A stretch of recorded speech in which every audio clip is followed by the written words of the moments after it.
This is our December meeting, and we are having a little earlier in the month to avoid the Christmas rush, I guess is what you'd say. But we are glad to have you here this evening. We are going to change the agenda just a little bit this evening and be making some changes there. But before we begin, though, we're going to ask for the approval of the minutes from the last meeting to begin the meeting. Chairman, I've reviewed the minutes and found them to be in order and moved that they be accepted. Second. Have the motion, have the second. All in favor say aye. Aye. All opposed? Thank you. What we're going to do, we're not going to start with juvenile detention, and I know, Miss Duke, I promised you that at the last meeting, and what we will do at the next meeting, you will get to go first. So, Miss Lady, you make note of that she will go first. Yes, sir. But we're going to let Recovery Court and Probation go first. Okay. Commissioner Evans there has been a little bit under the weather. So we're going to let Steve go first tonight so he can get away from here and go home and get some rest. We got Commissioner Irwin. I said Evans, but I said Commissioner Irwin. Now I got a name change. Yeah. Drug court statistics, we have 47 in our drug court, 25 males, 22 females. We have, you see the racial breakdown there. Drug of choice is prescription meds, followed by alcohol and marijuana. Also, heroin was a big jump this month to 33%. Counseling, they did 479 people completed their counseling. Only 457 needed it. That was 97% total. In AA and NA meetings, 210 participated, 176 needed to. That's 119.23 percentage. On drug screens, we had 196 negatives, 19 positives. Program fees $15.50, no court fees collected, and we had 15 community hours with 3 graduates and 1 termination. In DUI court, 48 participants, 31 males, 17 females. You can see the racial breakdown there. Drug of choice is alcohol and DUI, followed by prescription meds and marijuana. Counseling sessions, we had 68 attend, 68 needed to attend for 100%. MRT, 30 attended, 32 were required. We had a 93.75% ratio there. In AA&A meetings, 172 attended, 175 were supposed to. That was a 98.29. Drug screens, 215 negatives with 23 positives. 2255 in program fees with no court fees, 2 graduates, 1 termination. In veterans courts, we have 22 in there, 17 males, 5 females. You'll see the racial breakdowns. Drug of choice is alcohol. Counseling sessions, 123 attended, 123 were required, that's 100%. In AA&NA meetings, 170 attended, 150 were required, that's 113.33% increase. Drug screens, 90 negatives, 5 positives. $650 in program fees, 215 in court costs. Community service hours was 136. That was a large total for Veterans Court. We had 1 graduate, no terminations. In mental health, we have 36 participants, 22 male, 14 female. You'll see the racial breakdown there. Drug of choice is alcohol, followed by marijuana and methamphetamines. Counseling time, 152 attended, 179 were required, which gave us a percentage of 84%. MRT totals, 7 attended, 9 were required, that's 77.76. In the NA, Alcoholics Anonymous and Narcotics Anonymous meetings, 9 attended, 5 were required for 180% total. Drug screens, 26 negatives, 8 positives. Program fees, $150, and 1 graduation, 1 termination. In probation, we had probation recovery service revenue was $26,344. Probation and recovery expenditures was $164, $230.85 for a difference of $137,930.41. And if you look down at the next box, probation recovery services, people entering into an agreement was 18,426. People who failed to enter into an agreement was 15,609. Probation services money collected turned over to Melissa in clerk's office was $90,023.25. And the total of people that failed to enter into a agreement with the clerk's office in the 2020 budget year was $115,841.65. We're still running behind in that because, our hands are really tied with the lawsuit. You can't force them to pay. And if they go to court and say they're indigent, then we just have to eat the money and everything. So that's my report. Any questions anyone may have? Motion to approve the report. Commissioner Deves makes the motion. Commissioner Sereno seconds. All in favor, say aye. Aye. Opposed? Report approved. Thank you. Go home, get better. Steve, Take care. Do you have something to turn in, or? Steve, can I get your reports? Dave. Can I get your reports? Thank you. Thank you, sir.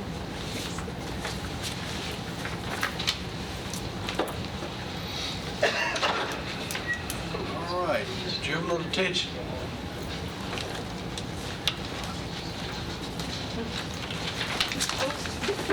We still appreciate you allowing that move there. No problem. Okay, probably the most interesting thing for the month of November is that due to the holidays, we haven't received as many checks as we normally would have. I don't really believe it's a problem. We do have some outstanding balances, but it's not anything that we're concerned about at this time. Beyond that, everything is pretty normal, but I can answer any questions that you may have.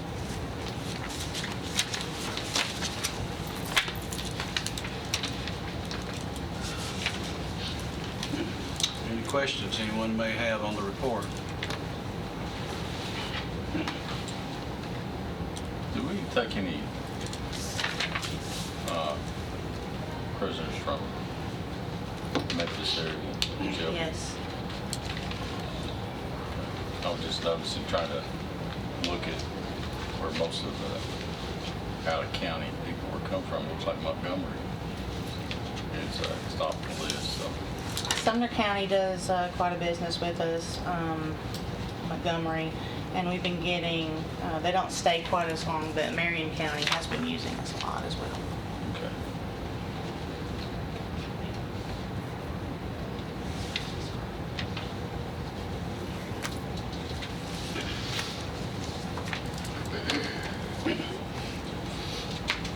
In the education area, is that still working well? Or? Oh yes, we've had, I asked him to start including on his report information regarding how many young people have actually graduated while they've been with us.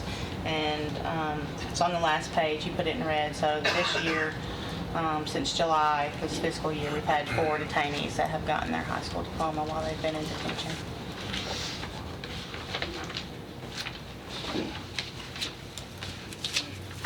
Any other questions we may have? We'll have a motion to approve the report. So moved. Commissioner Rather makes the motion. Second. Commissioner Gannon. All those in favor, say aye. Aye. All opposed? Report's approved. Thank you. Thank you. Merry Christmas. Merry Christmas. Correctional Work Center. Lane was trying to sabotage me. I'm sticking that chair under the table there.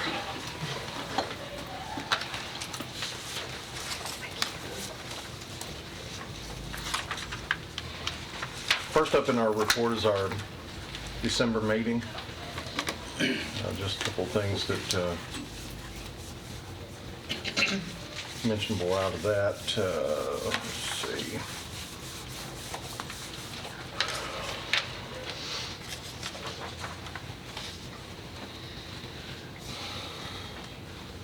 We had our Operation Blessed Child this past weekend at New Vision Baptist Church.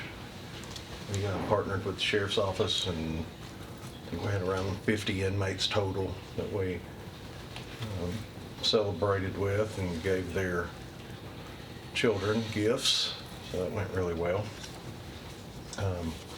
Warren County's Public Safety Subcommittee came out, and we spent some time going over our facility. I'd like to thank Commissioner Sereno. Appreciate your time, too. Thank you. That really said a lot to our employees to have you out there. Appreciate it.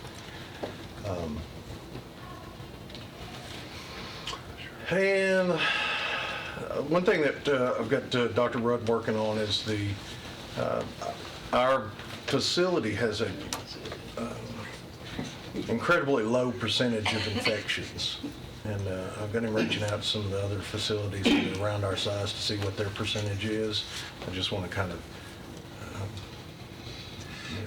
try to see what other facilities are looking like, because I know that ours is very low. So just a little research I'm doing. Our work release program's going great. As you can see, our numbers are just about every position is full. The next page is our yearly activity report. Head count's up just a little bit, which is doing us some real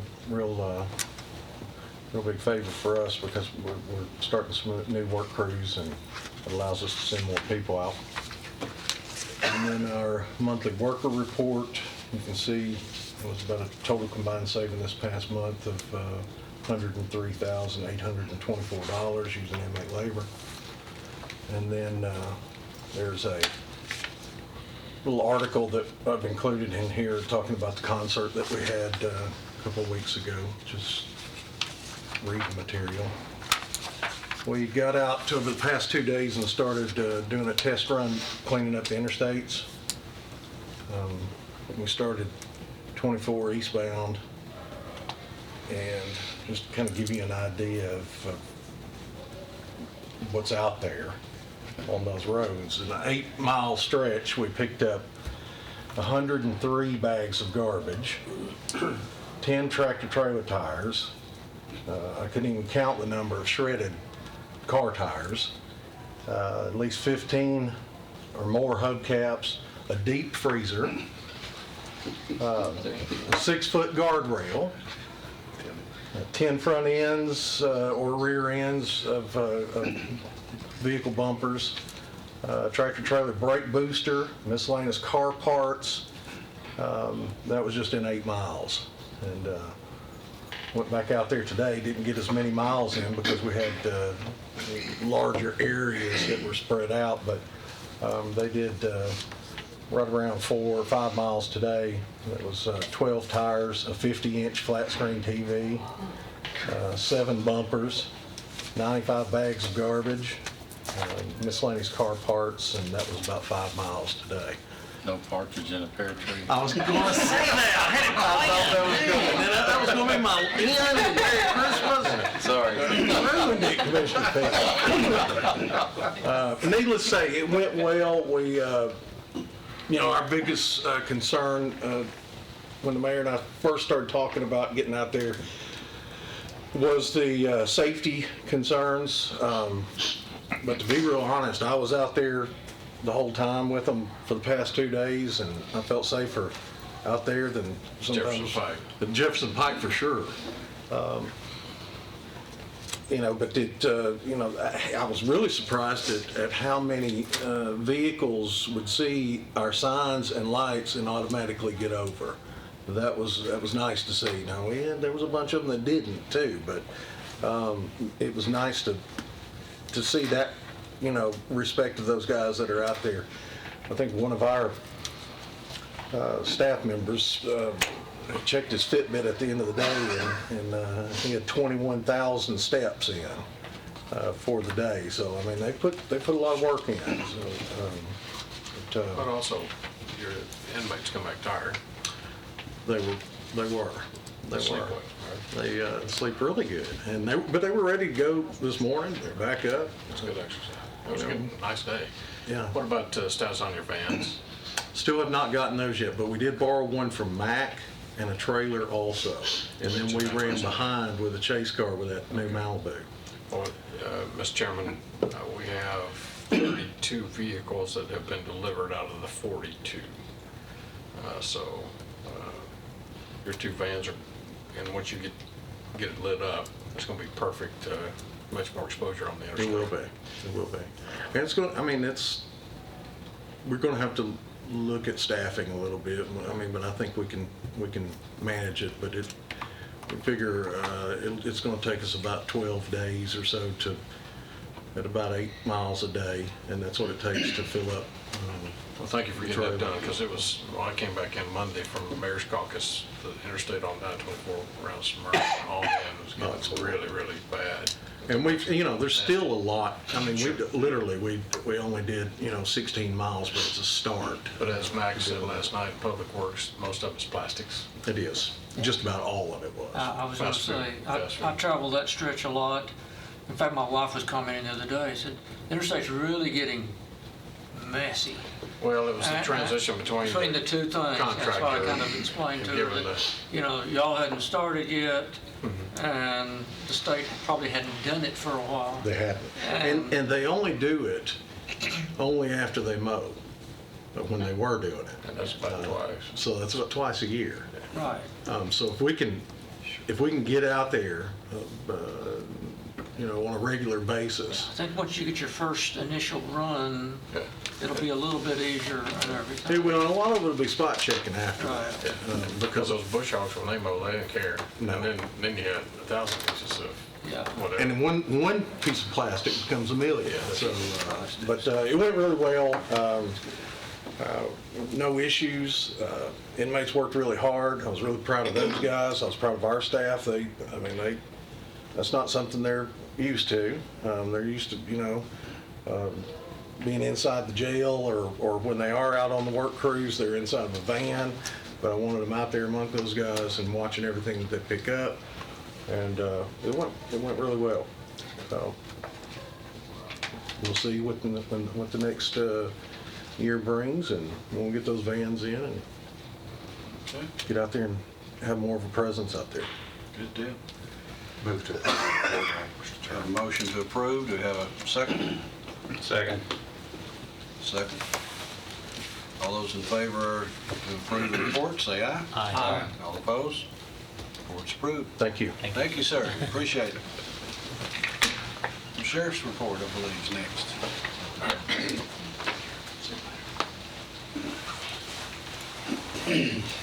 Not moving any money or anything tonight. It's the only thing we've got really is a budget report. And going over this, I don't see any problems on it. We're well within where we need to be.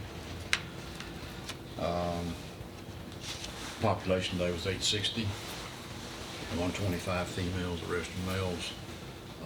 About 284 state inmates housed. And we're down a little bit right now, but what we'll be seeing is come next Wednesday, after Wednesday, it'll start going back up. And everybody decided they don't like each other again, and that'll happen. Last Saturday, we had shop with the sheriff. We took 80 children who would not have had Christmas. These were donations by businesses and city residents and our staff, and we took them to one of the local Walmarts, and we had Explorer Scouts, we had our deputies, our SRO program, and some of our staff, and alumni that took the children around, and each was given $200 to spend for Christmas and let them shop for them and their family. MTSU Forensics furnished breakfast for them that morning, so they all got a good breakfast before they started. 90 senior citizens, there was donations that were given to us by, here again, alumni came in for businesses and our residents in the county. And so we've been distributing packages of toiletries and items that they can use. And we have done 70. We had 20 more to do today, so that should wrap us up on the senior citizens that we take care of. So it's been busy. Been very busy, but a lot of good things going on. So I'm very happy about it. So, any questions? Status on Siemens? I'm sorry? Siemens? Siemens has been in. We've met with them. They're going to go ahead and start on the laundry construction build-out. Equipment being ordered, and we're starting to see in the first week or two of January where they're going to come in and start the process. But they've been into the facility several times. Good. So that should take off. 8 of our vehicles are in. You got all your vehicles in? We do not have all of them. We've got 20 patrol packages that we're waiting on. They're down at Truckers? They're at Truckers. And so we're waiting on the build out on those. 8 of the non-certified vehicles for detectives, they're in and they've been distributed. So we're moving in that direction also. So. Well, let me compliment you and your department. Y'all doing a great job, I think. And, Thank you. And the programs, the Christmas thing and Toots and all that. I mean, there's a lot of dedication to that. And it's a good programs. We've got a dedicated group of people that with us, and the other part of it is the community. The response that we get from them is phenomenal. And then, of course, Toots has helped us tremendously in raising money. Of course, they always make a huge donation to help us out with the scan program, and then also with a scouting program. And then they also help us with the shop for the sheriff for the children. So been a big part of what we do. Huge. Very good. Anything else? Anyone? You got all your kitchen? Floors Back in to order. and holding water, good.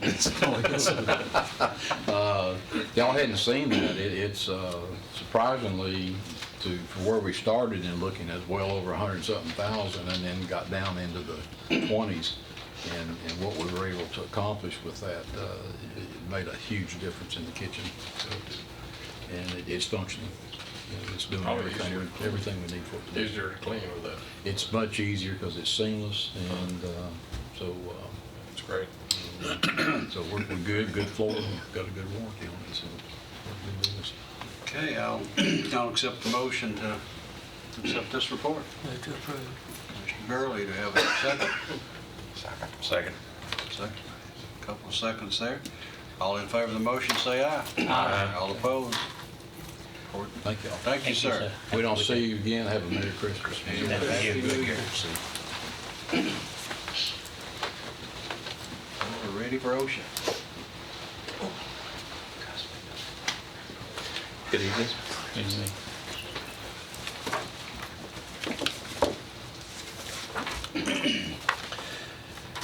In the month of November, we had a total of 23 injuries requiring medical attention. You can see the breakout there. Still, the most of them are slip, trips, and falls. That's associated with some of the colder weather. We've had a couple related increase on ice and for weather related this last month of November. As far as the year-to-date total, we have 247 injuries total for the year-to-date. 172 of those are OSHA recordables. 79 were restricted days, 39 were lost time days, and 54 for all others. Next page of your report, as you look at that, comparing this year to the two previous year, the 242 compares to 247 for last year, and 2 years ago at 204.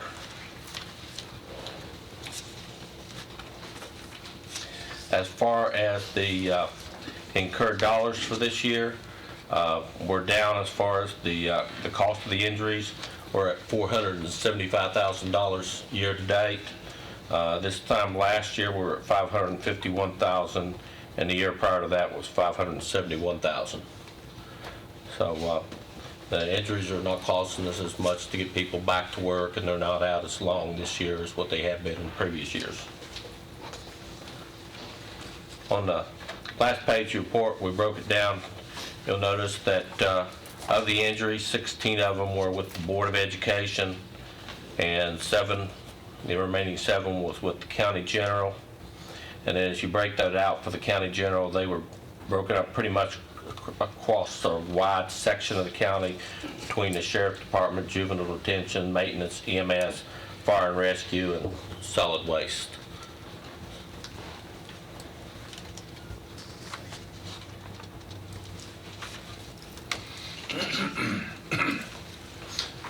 Are there any questions, or?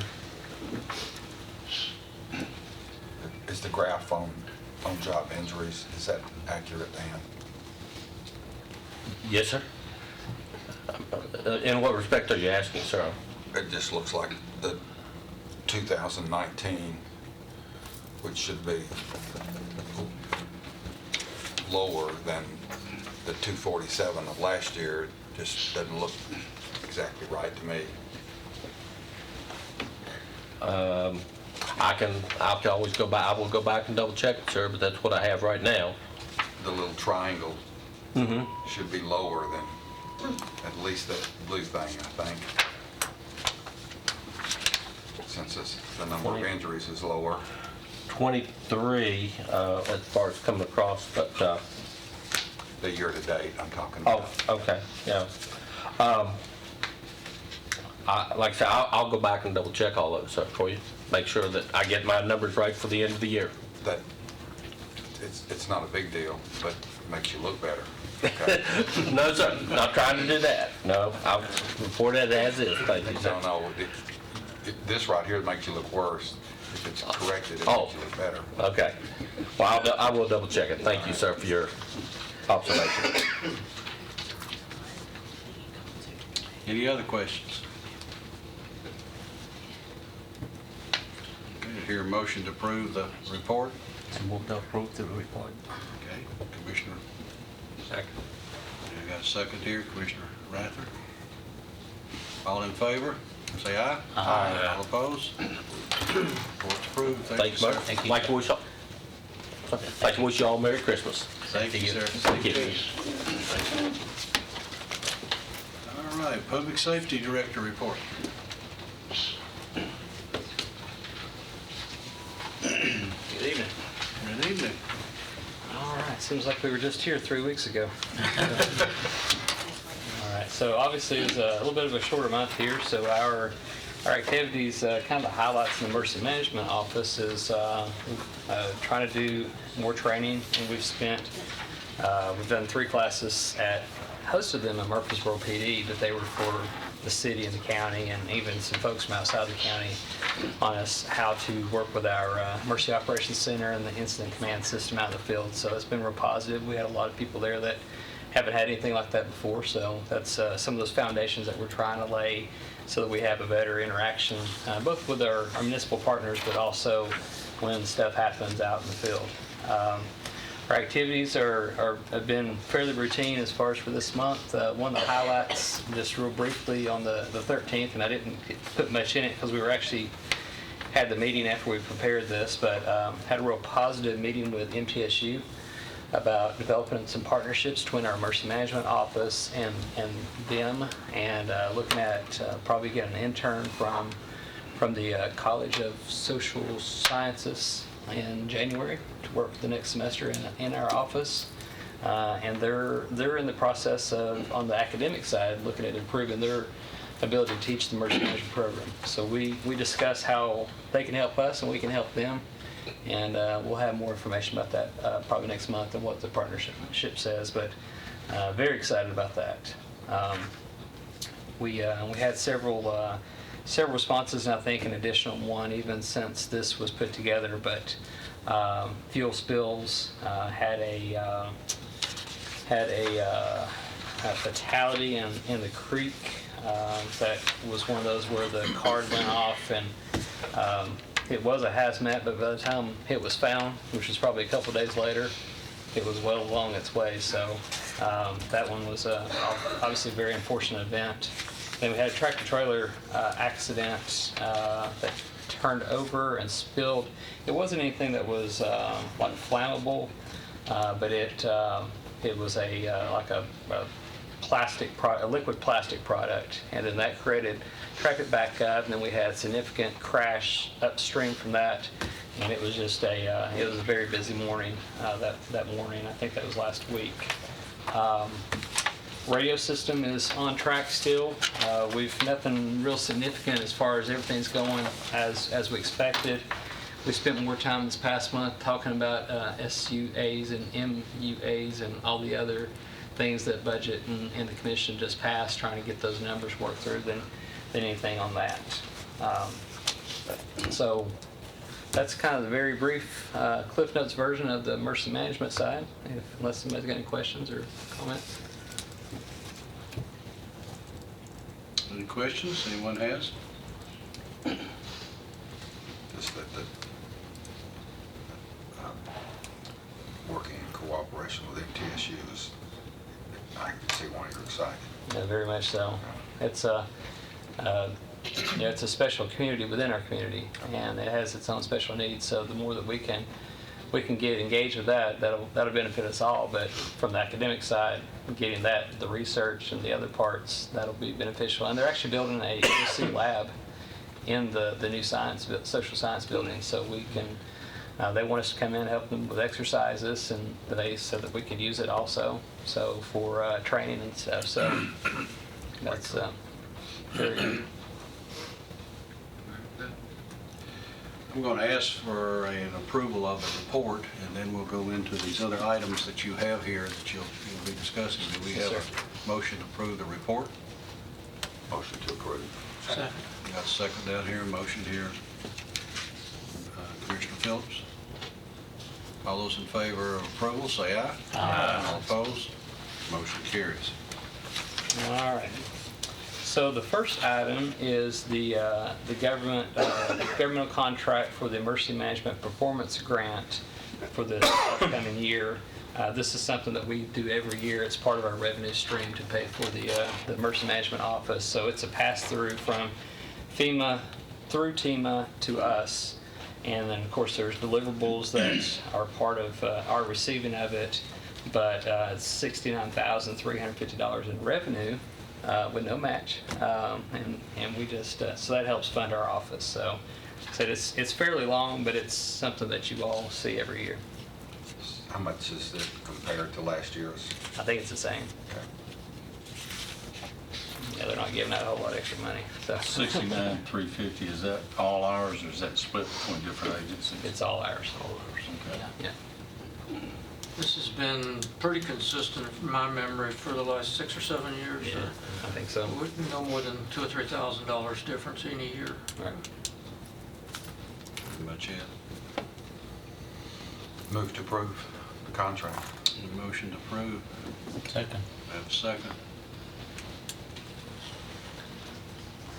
Since we're not passing any money through or whatever, we'll just do this by voice vote. All in favor, say aye. Aye. All opposed? Motion carries. All right. So the next item is one that's been a lot of work and a lot of hours and a lot of meetings in the process. And Chairman Reed even mentioned, I think, a meeting or two before last, he was able to come and to witness actually the meeting that this document came out of. So this is our our interlocal cooperation agreement with the City of Murfreesboro so that we can co-locate our dispatch services within their state-of-the-art facility. And we've worked through this, and we're all, from our side as well as the city side, are very much in agreement with where we're at with this. Basically, we will retain our employees will be in charge of our employees, and they will be theirs. We're just co-locating, and this keeps us in compliance with our state law and the requirements to enter into a joint venture. It's toward that contract was long for sure.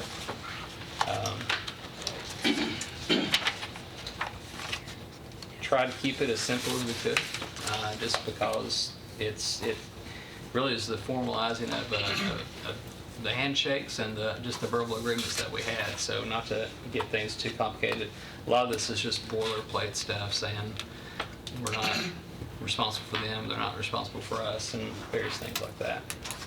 So our people will not dispatch any Murfreesboro City calls, and Murfreesboro City's people will not dispatch any county calls? We will dispatch the fire side. So we will dispatch county fire, all the county fire and volunteer fire, the ambulances, as well as the city fire. And part of that is because of our new radio system and the technology. So it'll actually, when the call comes in, instead of a Murfreesboro dispatcher dispatching a fire truck and us dispatching an ambulance separately, and sometimes there's, quite a bit of a difference.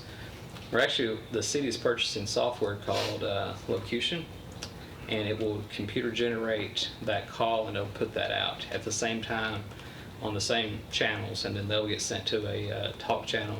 So our response in the city, and in particular, will improve quite a bit, but countywide it will as well. But we won't be dispatching, our people won't be dispatching Murfreesboro police officers. No, just unless there's just something like really crazy that happened as far as just a call overload that we weren't expecting. There's times where there's a high call volumes and stuff, so we've agreed that we'll help each other, but that's not going to be the routine, and we're not going to be trained on the NCIC and the stuff like that. Good Friday tornado. Right. Something those big type of comes through. events. Well, my opinion is we ought to be cross-trained, where we can dispatch for them, they can dispatch for us. Our initial is that we want to get in and work together and to develop that, and then over time, I think that will allow us to be able to shift that to where we can help each other more often. But both sides will know enough to be able to assist the other. That just won't be their specialty initially. Well, if you had somebody out, for instance, if we had an employee out, somebody sick or whatever, car accident or whatever it happened to be, being able to cover for each other, cross-training, that's... I think that's a methodical process. But right now, we felt like it just let's get together, let's work together, let's join our technologies, get on the same CAD, and all that sort of stuff. And then as they're there, they'll be able to start picking up the other one side or the other as well. Yeah. If you take on too much initially, it's hard to be successful.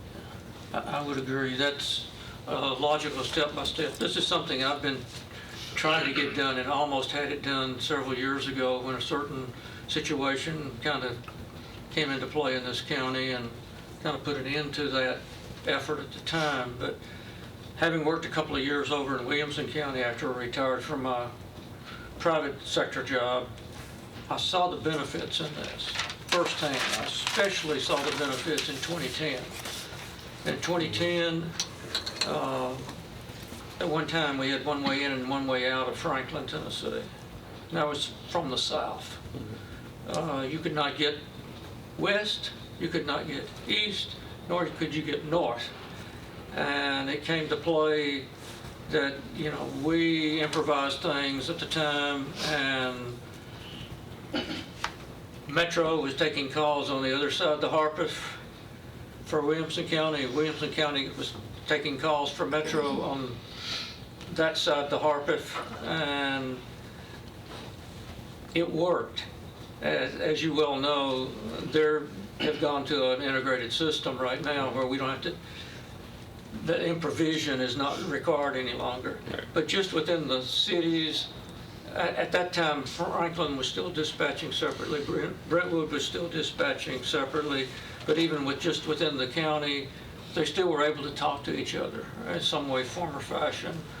And it really helps when you have a major disaster. It helps, like you said, you don't want to put people who haven't had experience into trying to do something that they're not familiar with. But over a period of time, over a period of months or years, everybody will know everything. And when things get overloaded, you know, one of the nice things is everybody's going to have everybody's button there.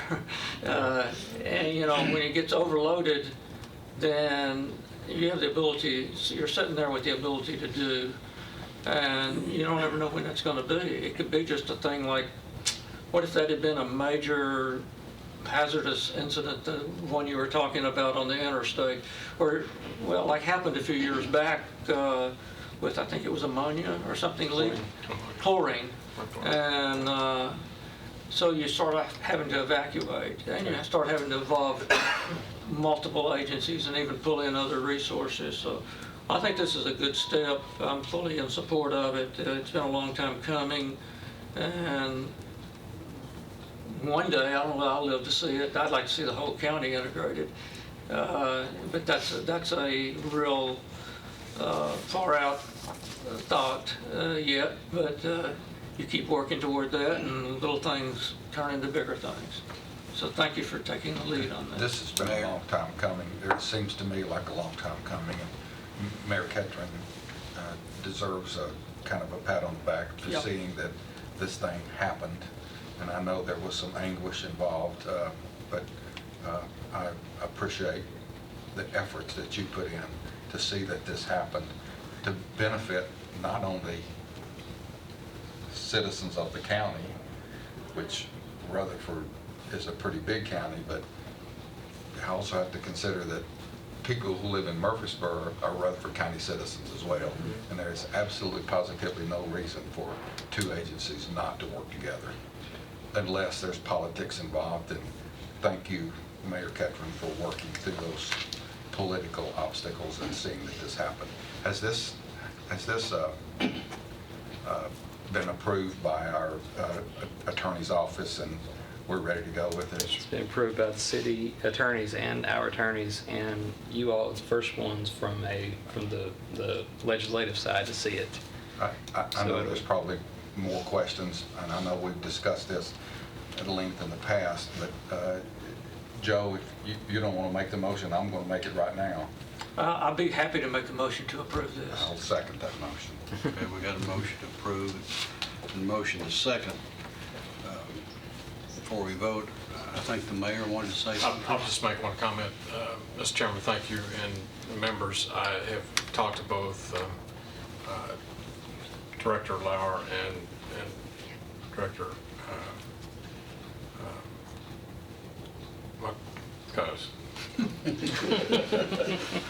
Anyway, knowing when you co-locate in one location and we're going into somebody else's house, I told both Director Hutchins and Director Lauer that we need to make sure that whoever is over our dispatch, they're a strong personality. And when we come together, there has to be mutual respect, that we're doing ours and supervising our employees as well as theirs, because it will be easy for them if they see a weakness because we're in their house to overtake ours, and there could be some issues that would have to be settled at a later point in time. So if we go in knowing, trying to prevent those things from occurring when you co-locate, because this is the first time for us. But we just be aware that we go in and we work together, and at least I've had that reassurance from the mayor, police chief, fire chief on the city side. So they're aware this is the first time for both sides. So, okay, thank you. Okay. The secret to this whole system right here is for the benefit to the citizens of Rutherford County. Bottom line, that's it. Because whenever It's easy once we. whenever the call comes in, it's dispatched. Just as we sit around this table right here, sometimes when we call for the motion, we have the motion, but we wait for the second. And we have a pause. Now, when you have something like calls in for help, it's dispatched. There's no pause. That's right. And that time means someone's life, that means somebody's help as far as the fire is concerned.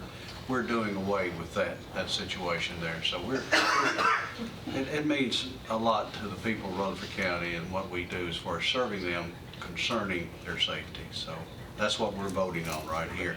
I'm gonna call for a voice vote. All right. Each one. Commissioner Phillips? Aye. Commissioner P? Yes. Commissioner Sharino? Yes. Commissioner Gammon? Yes. Commissioner Rather? Yes. Commissioner Gurley? Yes. And Chairman Reed. Yes. Thank you, gentlemen. We thank you. Thank you.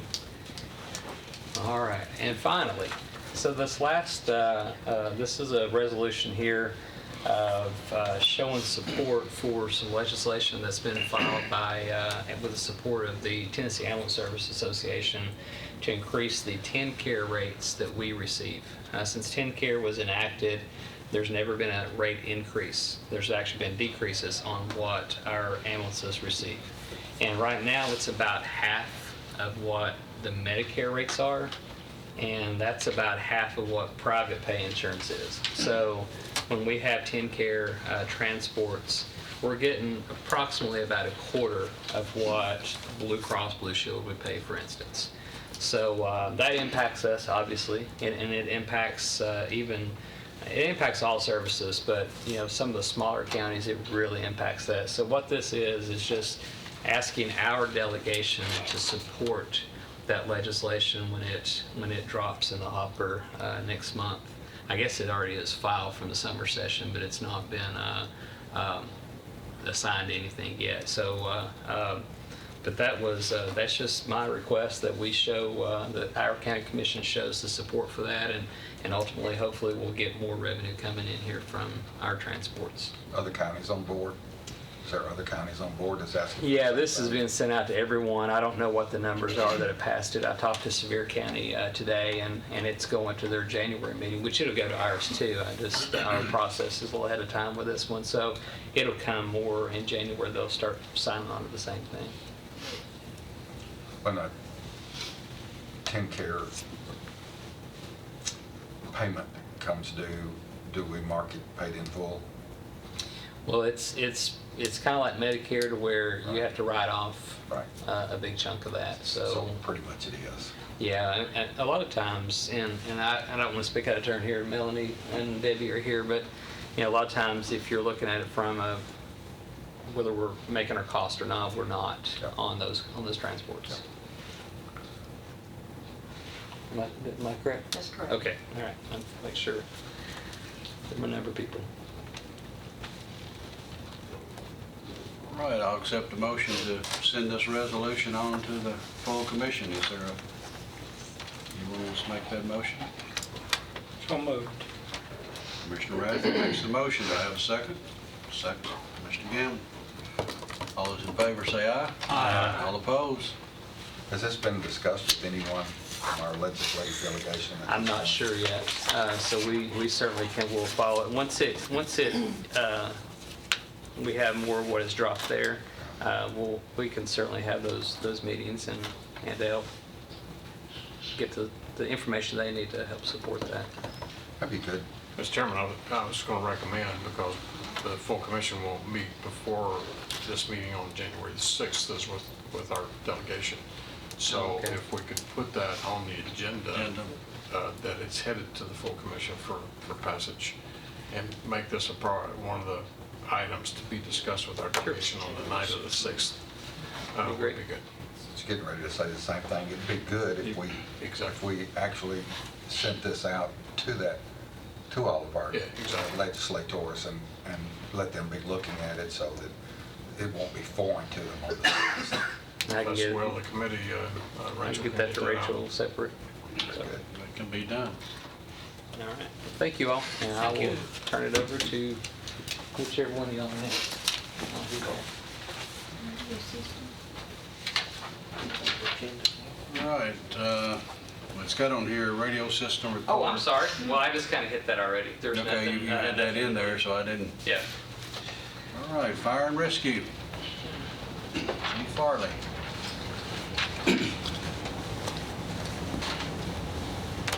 Good evening. Good evening. We had, year-to-date so far for Rutherford County Fire Rescue, we ran 6,191 calls. Of those calls, 72 were structure fires. 70 of those were property or vehicle fires. We ran 743 MVA calls.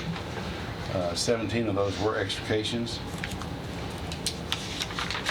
For the month of November, we had 6 structure fires, 10 vehicle fires, and 10 grass fires, vegetation fires. We had 71 MVAs, 3 of those were extrications. We ran 296 medical calls, and for a total of 584 calls for the month of November. The next document is what we turn into the code department, showing homes that were damaged by fire, because they more likely will have to draw another permit.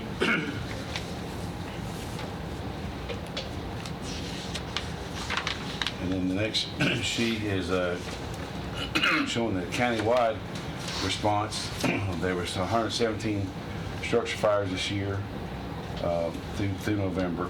There was 174 brush fires, 132 illegal burns, 122 vehicle fires, and a grand total of 1,469 MVAs.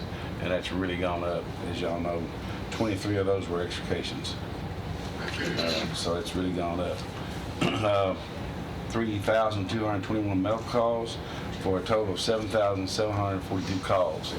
And we'll more than break 8,000 calls this year, but I kind of ran some numbers this afternoon, and to comparison, in 2014, when we got a full-time station, countywide, we ran 2,683 calls that year. In 2015, we ran 4,693 calls. In 2016, we ran a grand total of 5,778 calls. In 2017, we ran 6,312 calls. And in 2018, we ran 6,746 calls. So we've gone from 2,000, 4,000, 5,000, 6,000, and we'll break 8,000 calls this year. And as calls have gone up on us, of course, it's increased on the volunteers too, as you can see the call volumes out there on Department of Total. So it's really, I mean, there's a lot of people here. But I just thought that was interesting to look The at the grand interesting part total. about it is how we ever made it without a firefighting department. All we had was volunteers. It doesn't seem like it's been that long ago. There was But Well, you know, back when we started this, the call volume, you know, I think, I remember we created the county fire department in 2010, and I think that year the total for countywide was 1,300 calls, 1,306 to be exact. So, you know, we were still starting to grow, and the volunteers, when I was a volunteer, you didn't run that many calls. If you ran, you know, 10, 15 calls a month, that was a heavy month. And you look here that Alva runs 776 calls, and Kip was running 287 calls. So that's the two largest two right there. I think a lot of us can remember back to 2010, Mr. Mayor, when we were discussing the possibility of doing this, and there was a lot of discussion. Do we really want to accept the long-term financial commitment to do this? And just these figures alone, I know the expense goes up every year, but so does our population, and so does the need for the department.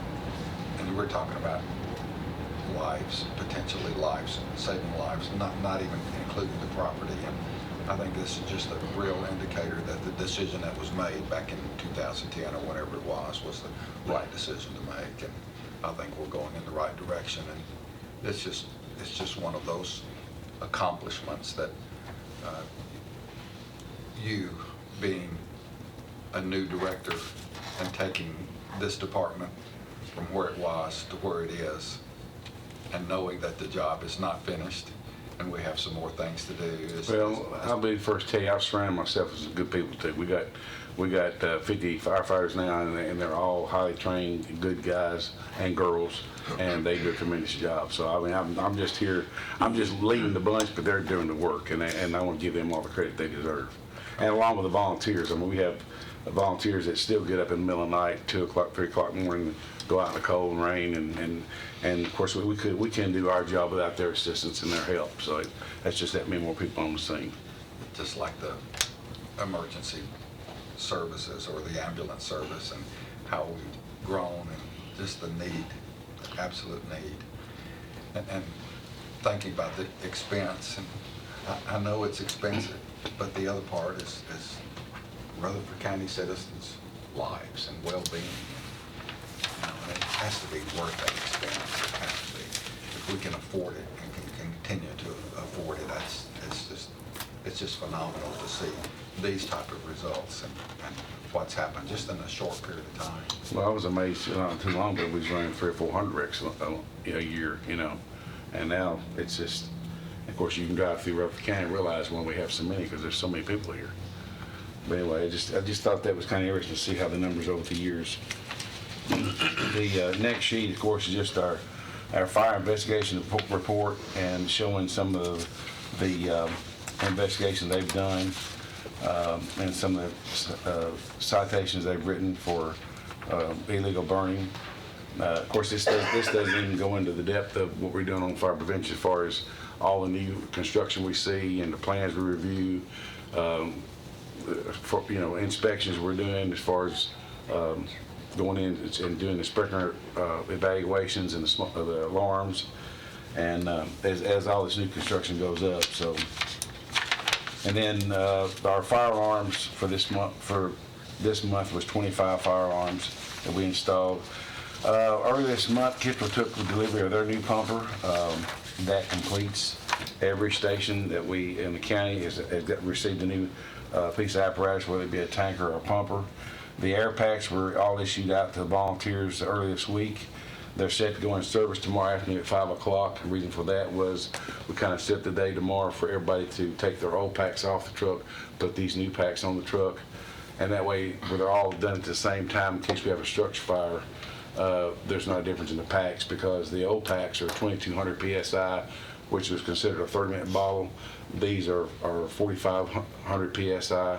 They're 45-minute bottles, so we don't want to be able to get those mixed up. So it's kind of be a transition tomorrow, and that goes in effect tomorrow at 5. And again, I want to thank you on behalf of all of our firefighters and all of our volunteers who desperately needed this, because like I said, in the last 3 years, we tried to get a grant.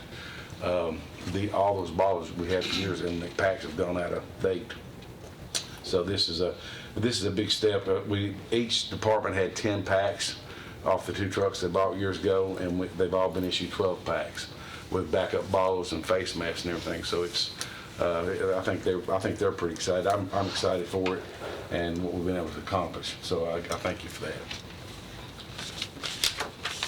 And that concludes my report. Unless you got any questions? Board, any other questions? Just a statement, going back to something Jeff was saying about, you know, the department's being formed. One thing, you know, we've talked about the costs there, but we hadn't talked about the savings that you're getting. And a lot of that's got to do with your insurance costs.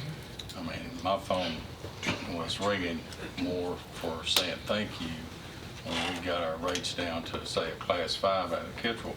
And I know you mentioned in Murfreesboro City, there was a station closed, and we reopened the one back when Mayor Burgess was here because people's insurance rates went sky high. And you don't realize, you know, the cost savings, you know, it could be easily $500 a year, and it's more depending on where you're at. So there's a large cost savings that offsets it that's actually staying in the homeowner's pocket that we don't have anything to do with other than making this available to them. Well, the station you're speaking of is when the old Salem Blackman station shut down in '96. That put everybody out there at Royal Glen out Franklin Highway outside the 5 miles, and there are $500,000 homes out there their insurance went from $1,200 a year to $3,600 a year, and they were calling and blowing my phone up. And I met with Mayor Burgess. I said, I've got an easy fix for this. He said, what is it? I said, we need to put a fire truck in the sort station, because they were able to put us in 5 miles, and we did that. The rates dropped back down, and we had the same situation with Commissioner Rather's area. We had a station we had added on the Mona Golf Course out there that we kind of got lost it, and then we started getting people out in the Walter Hill toward the Wilson County line area, Cascade Falls. Their insurance was going up. So working with Commissioner Rather, he was able to get that location back to put a fire truck out there. Each station had ISO come inspect it, so that's dropping those rates. So I mean, it's just about everybody across the county now has got a Class 5, and with like I said, with the water shuttle we did, with the tankers y'all have allowed us to purchase, by being able to prove that water shuttle, it dropped everybody down to Class 5, whether they're within that 5 miles of a hydrant or not. So water's not an issue in this county now because of the support y'all have given us. And I hope that issue out in Walter Hill, we hold that guy's commitment to hold his feet to the fire. He went so far as to put the truck back out there, and he said, we can't let this happen to people out here. I'll even build a fire station. Wow. I was like, okay, I'll keep in mind that you said that. Well, a lot of people call Commissioner Rather, and older people, saying I can't afford my homeowner's insurance because it's gone up so high. So whenever he kind of gave me the names of the ones that called, once we got that in place, I sent letters to these people addressing that issue, that they could give their insurance agents to prove that their ISO was lower, so it helped bring that back down. So I appreciate that help, and just everybody working together makes a big difference. Move to approve the report. Motion to approve. Do I have a second? Second. Got a second. Commissioner Rather. All in favor say aye. Aye. Opposed? And I hope every one of y'all have a safe and happy Merry Christmas and a Happy New Year. Thank you, sir. Mr. Chairman, while we're talking about fire, I just wanted to let everyone know that's listening that we do still depend on volunteer fire departments. And this Saturday from 7 to 11, Amityville Volunteer Fire Department will be having their breakfast with Santa. And of course, Amityville serves the north end of the county, on the other side of the lake, the area in the Stewart's Creek area that's not incorporated into the city, and on up toward Amityville itself where they started. So if you want to get breakfast and help the fire department, do it, because we still do depend a lot on volunteers. And it's as Chief Farley said, they're getting the same air packs that on their trucks tomorrow at 5 o'clock that the county trucks have. So go out, but they have a lot of other expenses, so go out and help them. Okay, go out and see Santa Claus. Just see Santa, get your picture taken, whatever. All right, I believe we have the ambulance report.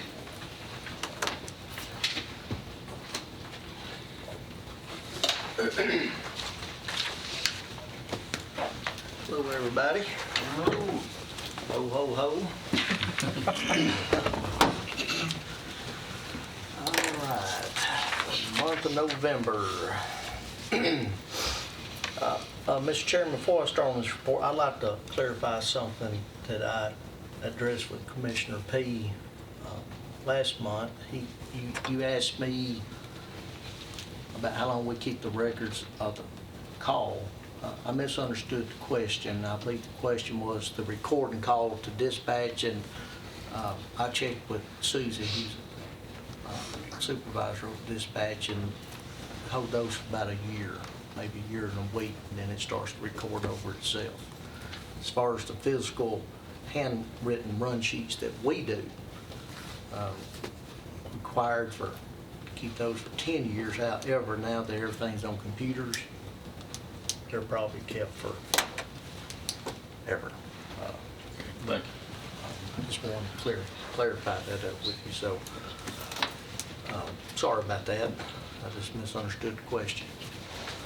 Okay, for the start on the report, for the month of November, we had 2,980 calls. Kept our response times 6.5.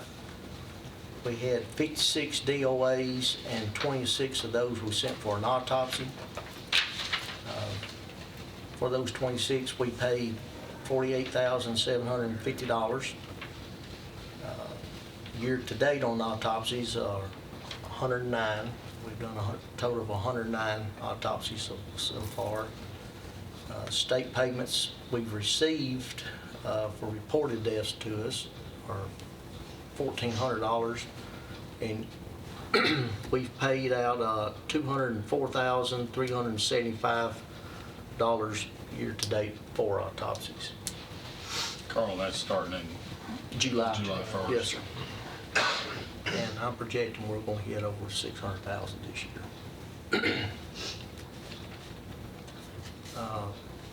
We've billed $1,485,125. We've collected $733,682.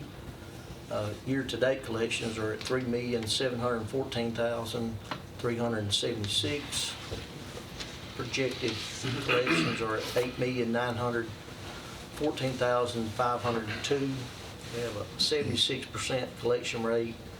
Insurance write-offs were $516,668, and other write-offs were $583,668. That percentage of collections is up relative to prior years. Yes, sir. And moving over to our convalescent side, we had 278 calls. 46 of those we had to decline. Total billed was $211,120. Total collections are at $80,132. Year-to-date collections is at $342,372. Projected collections are at $821,693. We're at a 76% collection rate. Insurance write-offs were $105,084, and other write-offs were $250. And we had 12 thank you notes. Had 2 nice letters from the mayor and also the sheriff when we were helping other agencies with Devon's family and during that recovery. That was real teamwork, Mr. Chairman, members of the committee. I mean, between our drone specialists here at GIS and helping the team, showing those first responders out going, arm's length apart and going, hey, you missed this section over here, and kind of redirecting them back to where they had to search. So finally brought closure to that. A lot of agencies working together very closely, so that was good. Proud of it. Is there any questions on the report? That community outreach with the chili cook-off, you didn't have to put out any internal fires there, did you? No, sir, but we did come in second. Should have been first.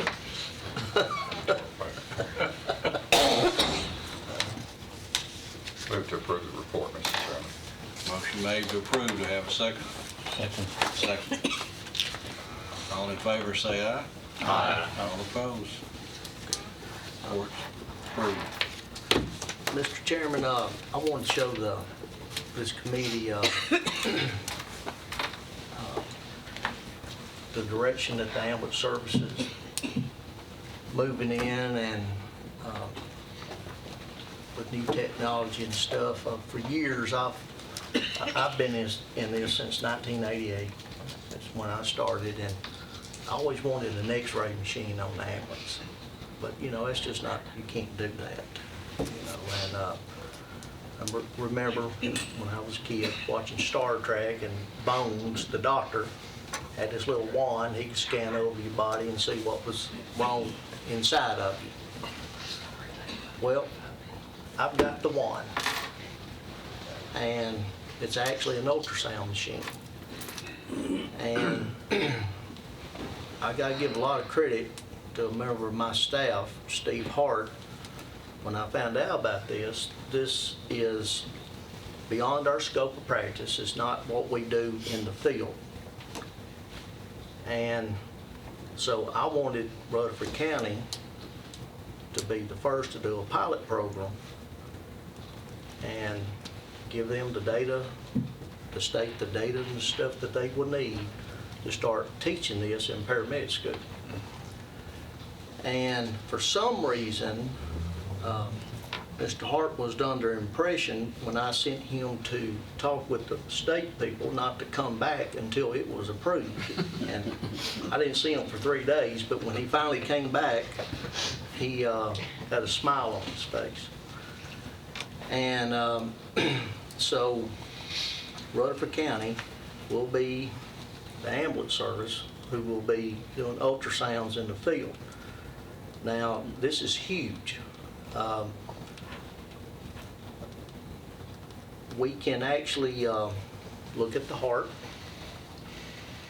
Some people with a very low heart rate that could be unconscious, you may not feel a pulse, but their heart is still beating, and I can see that. With trauma-related injuries, we can actually see a collapsed lung. And before we start sticking tubes in your chest and stuff like that to inflate the lung, we can actually verify that is what we're seeing. Because a lot of times if you wait till you have signs and symptoms of something, you're already behind the game. So the key to this is to look, be prepared for the bad things that could happen. We can look at the belly. If you have a lacerated liver or a spleen or anything like that, while we're in the field, these images can be sent to the surgeon waiting at the hospital. And the goal is to go from the scene straight to the OR and bypass the ER. The purpose of going to the ER is to find these injuries. Well, let's find them while we're there. And here it is, and I can actually hook this up to my cell phone. If you want to pass that around. So,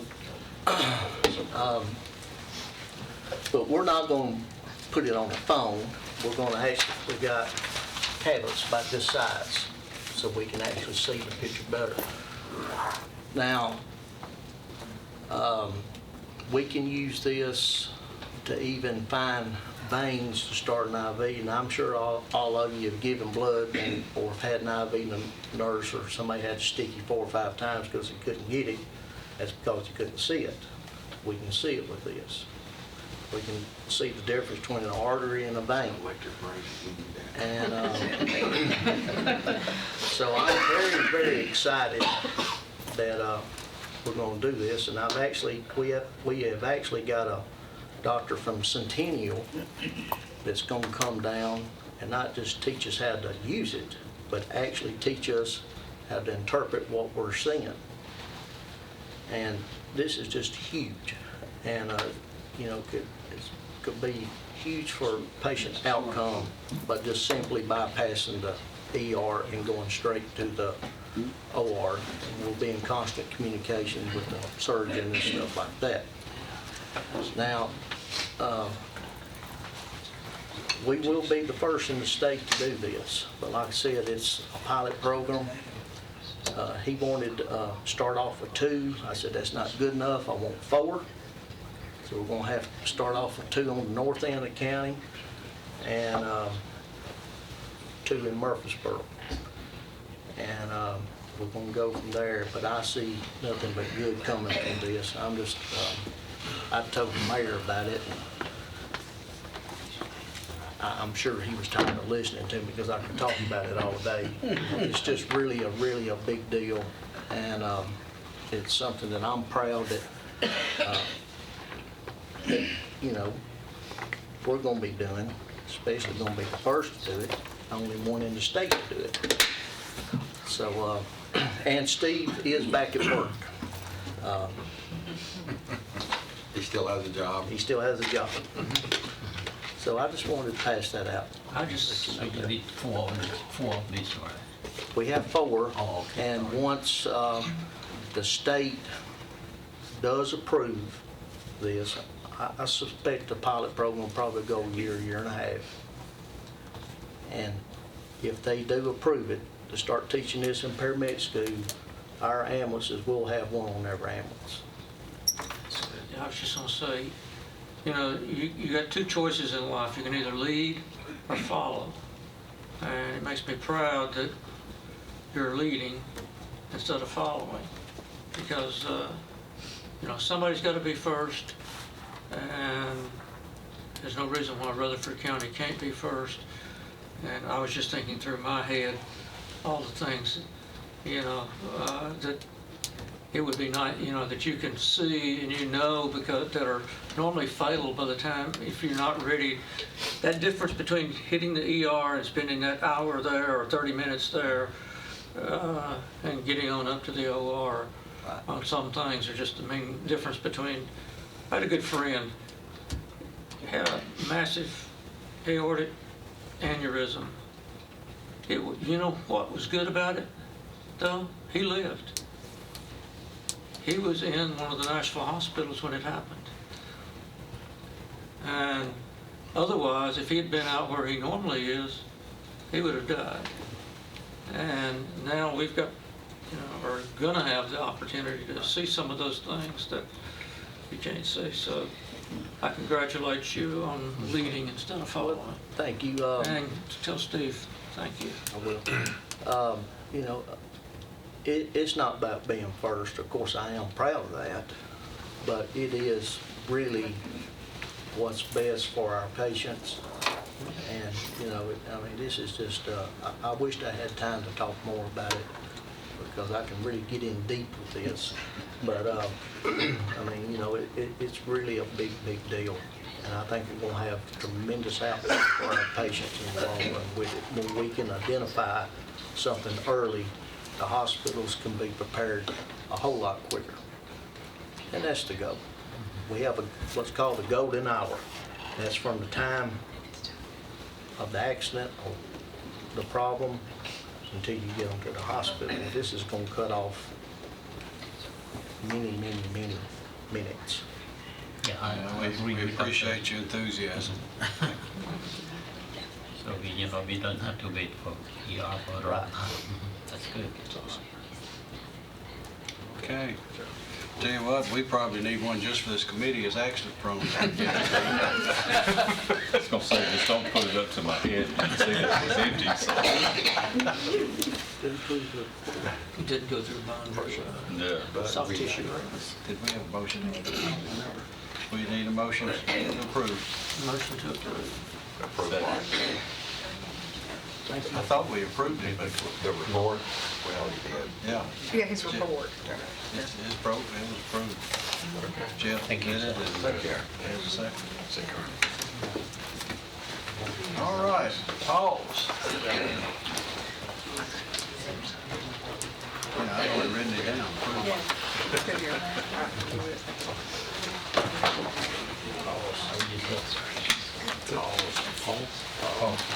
This is the first time y'all have ever been happy to see me at the end of the list, right?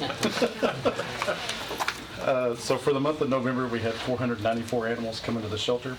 You can see the breakdown below of the outcomes, but the main thing that I like to point out is our live release rate of 94.9% on dogs, 91.7% on cats, and 92.5% overall, where the wildlife were included as well.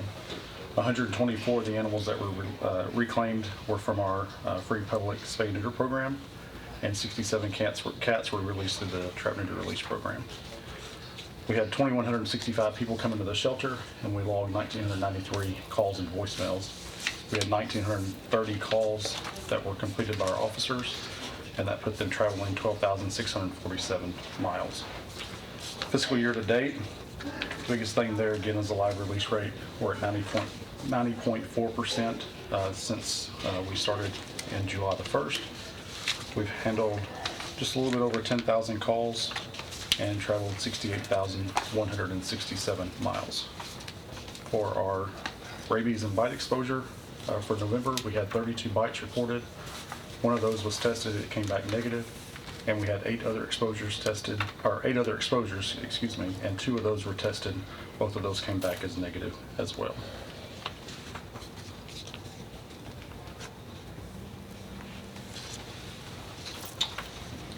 Any Motion questions to on the report? approve the report. Make the motion to approve. Commissioner P, have a second? Second. Commissioner Serrano, all in favor, say aye. Aye. All opposed? Report's approved. I believe you have a budget amendment? Yes, sir. We included $55,000 in our budget for this year to replace our roof. That was a figure that I was given about 1.5 years to 2 years ago for a good budget number. When the bids came in, the lowest bid was $84,900. So we're asking to take $30,000 from unassigned fund balance to go with the $55,000 already budgeted to be able to replace that roof. Just to give you a little bit of hindsight, back when we had that big hailstorm in 2011, where it hit the sheriff's department real bad, our roof was included in part of that. The county was given some money at that time. There were no repairs or no replacement was made at that time. So it was around, I think, $35,000 that came to Paul. So basically, that's kind of in a sense, years later, kind of get that money back to be able to get that roof done.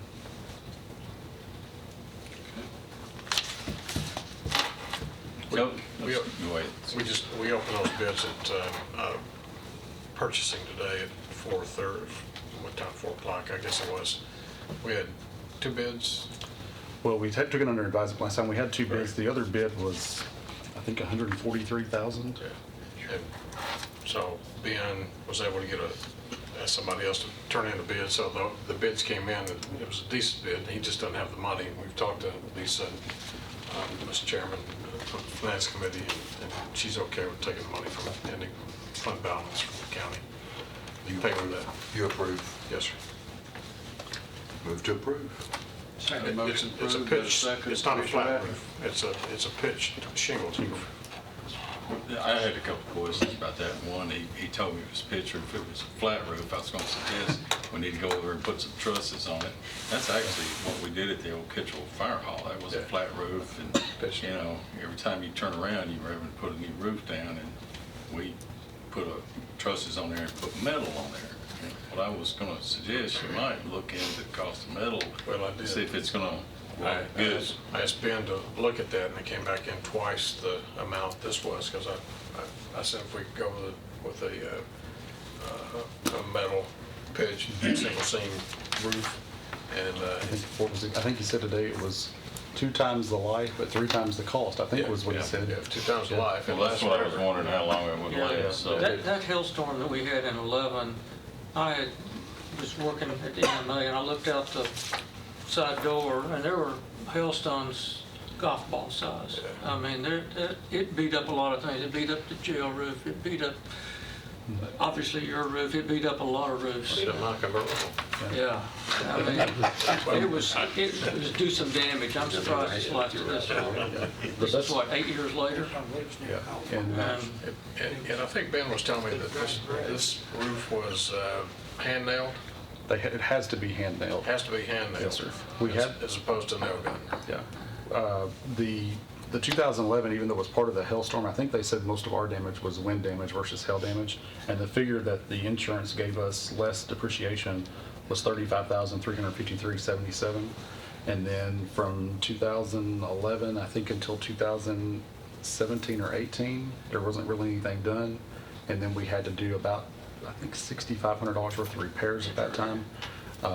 Actually, when the roof was put down, and I don't know all the terms, but when you have the trusses and you put down what I would just call the plywood over top of it, there was actually pictures of the shingles coming up because the nails underneath there on that wood was coming up. So, you know, we get it off. There may be several more like that, but they did, I think it was $6,500 worth of repairs 2 years ago just to try to get us to here. So like you said, here we are 8 years later, knowing we had to do something in 2011 and we didn't. So I think we've That's gotten... where putting off maintenance is not always good. Sometimes necessary, but not necessarily good. Bird maintenance costs you a lot. well, I appreciate you going ahead and looking at the metal roofs and comparing the cost. Yeah, I thought it was cheap. That was the mayor's suggestion. Okay, we've had a motion to approve, it's been second. We'll have a roll call vote. Commissioner Phillips? Aye. Commissioner P? Yes. Commissioner Serrano? Yes. Commissioner Gammon? Yes. Commissioner Rather? Yes. Commissioner Gurley? Yes. And Chairman Reed. Yes. This goes to budget. Yes. Thank you all. Thank you. Okay, we're down now to other business, and I believe we have something that's listed there. Mayor, are you gonna do that? I'm sorry, Other business? do I have any other business? Well, the Exxon cards are, Ah, I thought Steve was gonna do it, and he's not here. I forgot that he wasn't gonna be here. The Exxon cards is a program that they came to us last year. We've been looking at it. They actually have about 19, I believe 19 locations throughout the county. Right now, we're using D&D oil, and we don't have a contract with D&D, but we work with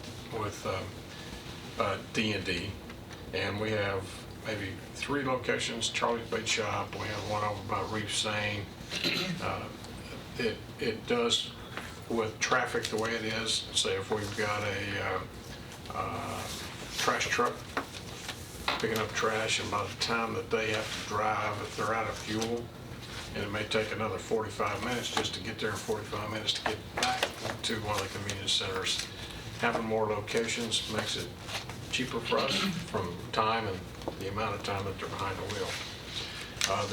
With this company, it's Wax. Yeah. Wax. Yeah. Please come I'm on up. sorry. Please come on up and Thank you.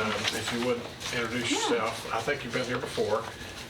Not to this particular meeting, but Yeah. Public Works. Public Works Committee. Twice. And, so, if you will, go ahead and explain Sure. the program to them and how you may be able to show them. Yeah, I did bring Software. some printouts Yeah, and software-wise, what? software. Okay. Well, I didn't have anything on. That's okay. But we can, I mean, I can kind of tell you about it a little bit. As far as being the visibility, because, and we actually came here through Enterprise because I have a connection with Enterprise, and that's how we got in contact with them with our new Enterprise fleet program on our leases.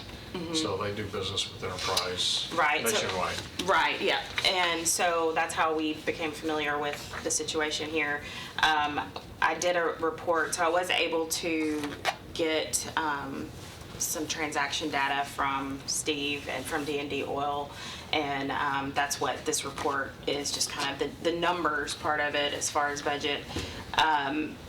But we do provide more visibility into the transactions, more control over what the drivers are doing, what they're able to purchase, and when.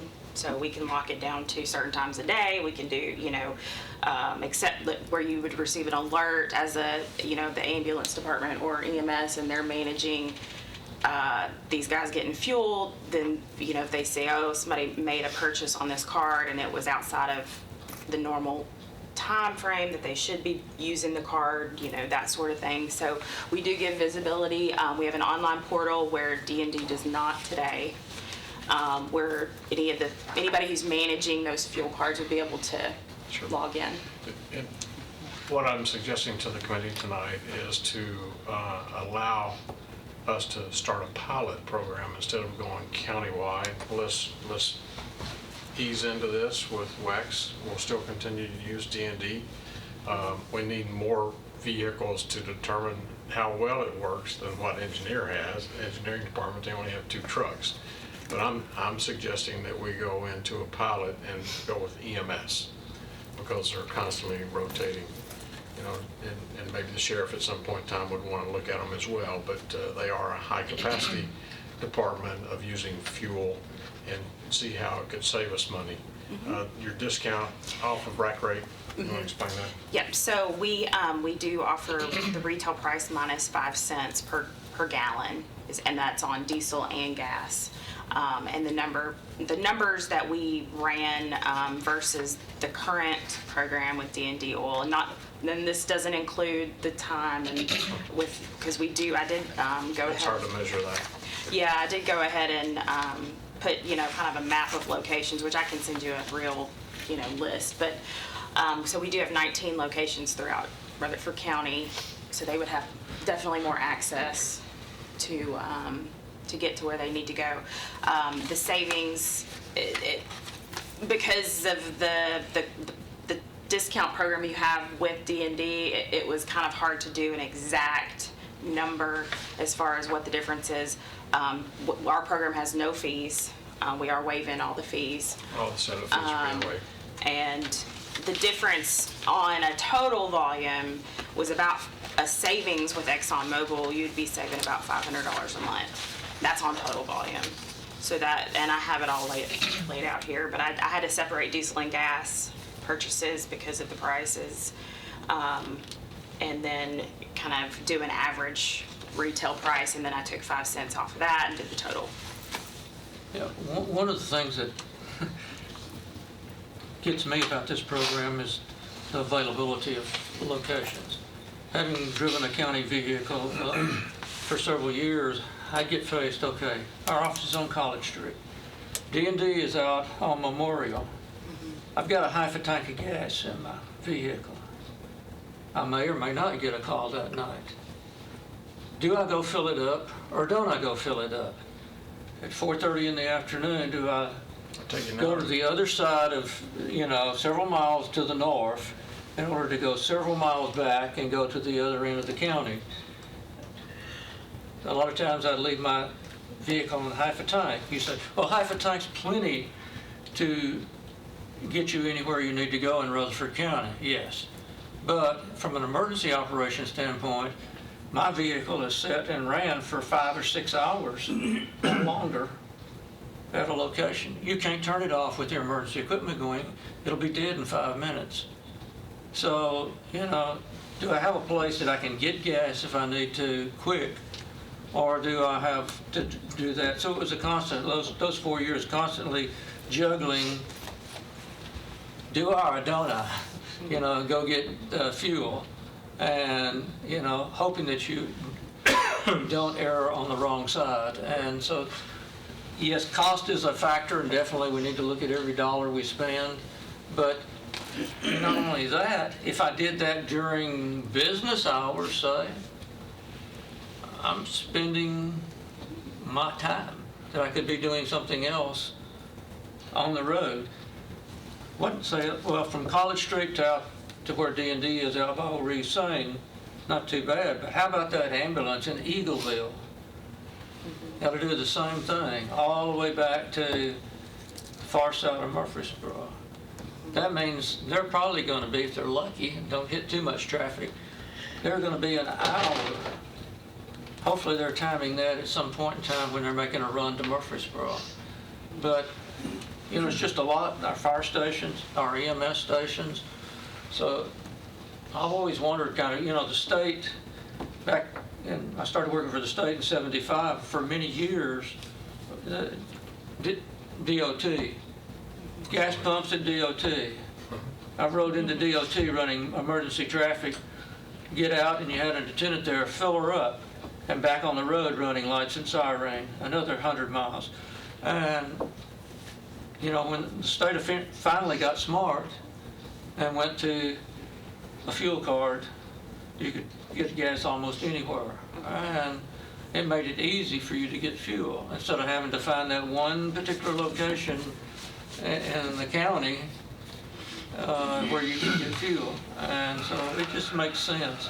I think in the long run, we'll save, if we don't save a whole lot on dollars per gallon or cents per gallon, we'll save it on employee time and availability in that regard. That's just my 2 cents. Well, that's what is the intangible that we can't That's the intangible that you can't And that was hard for me figure to give some numbers on. But still, if they're not close to an Exxon, which they're 19, they can still use that same card and get whatever the pump rate is. If it's a Shell or a, right. So that gives you access to all. I will say, I think Williamson County has a WEX card. I know Nashville is using I our worked card. over there and we had a card. So, it would burn, and like I said, it does give visibility into what everybody's doing. Just a quick question, and I agree, You know, I used to work for the state too, and it's hard to find some of those DOT stations. And this is a big boon as far as being able to pick up fuel where you need it. And, but my question is, do we need to bid this? You know, if we ran that past our attorney, that we're okay Because about it's a going pilot. Okay. And we do not have a contract with D&D, and we'll still continue to do that. That's what, if we were doing the whole county, yes, we would have to bid it So out. if we, after this Yes. pilot, then After the we'll pilot, probably look at yes. letting That's it, correct. okay. I just want to make sure we're, Yeah, we wondered that same question. We wanted to make sure we were okay, and just doing the ambulance as a pilot. And we'll do it between now and next year. I could see this benefiting, I mean, at the sheriff's office, trust me, and when you are in Eagle and other places in the boondocks, Las Casas, wherever, which Las Casas is not boondocks, but, They'd have to drive all the way back. oh, it's just, And yeah, it's nuts. I believe y'all can do bulk. We can, well, we don't deliver the bulk, but we can manage. You can bulk manage it fuel. once, say, the sheriff's department's got its own tanks. Right. You know, so we could have it delivered. And then we do have the ability where the cards would work At the sheriff's for that department, right. pump, and they could be able to see how much is in there. So, which is kind of separate from me, but. Correct. Yeah. Since it's a pilot, do you need anything from us? Is this just for information only? I mean, we do have an agreement. Just an agreement, just giving me the authority to sign it. You want that from Yes, us, sir. from this committee? Got a question for Commissioner Radford. To, just in case. On your projected, the pricing projections based on the following assumptions, I think it's the third, fourth page over. You're giving numbers, total monthly of gallons, but percentage of gallons at Exxon is 80%. That's So is that just kind of a realistic, more realistic or conservative? So if it's above 80%, of course, our fuel costs will go up, but the savings will go up too. Exactly. Correct? Yeah, the savings would go up. The 80% is in network at an Exxon Mobil. So because the card can go to Shell or wherever. Right. Kroger? Yeah. The only place our cards do not work is like at a Costco or Sam's Club where they already have the deep, it's a membership. Be a member. Well, $6,000 a year of savings doesn't sound like a lot, but it's $6,000. Adds up. So it does add up. That $500 doesn't sound like a lot either when you talk about the county's budget. But if you talk about my budget, that's a lot of money. And I can relate to things like that a lot more sometimes than I can thousands of dollars. 16 million on a motor road. But that is also something that you can quantify. Actually, you can do that. It's the intangibles that you can't. And it'll be interesting to kind of get reports back from those intangibles and get more productivity. That's the intangible Might make that's them really happier appealing. too. I think in agreement with Commissioner Gurley, one of the points hit there is the man-hour savings and the time, spent on the road that you can get right back on the road, you're available in those type of situations. And that's huge. That's where you're gonna see it. You might not see it on paper, but it's there. That's the productivity end of it. That Right. Agree. So this is to approve your authority to sign the pilot program. That is correct. Giving the mayor the authority to go ahead and sign the agreement. Mr. Chairman, I make that motion to approve that. You have a second? Second, Commissioner Gavin. All in favor, say aye. Aye. Opposed? Motion carries. Well, thank you. Thank you for being here. Any other business? will this need to go to the full commission or so we can, That, before we can sign it? That's what I'm wondering. I'll ask Nick. yeah, go to the attorney and find out what we need to do. He's good. I mean, I'm fine with him going ahead and signing it as long as our attorney's approving it, but I'll let you Personal know. opinion, so. This will be based upon the Rachel, county what- attorney's opinion. Yeah, once we talk to Nick tomorrow, we'll get an email out to all the members. Okay. Any other business should come before the group? Merry Christmas. If not, Merry Christmas and a Happy New Year. Merry Christmas. Adjourned.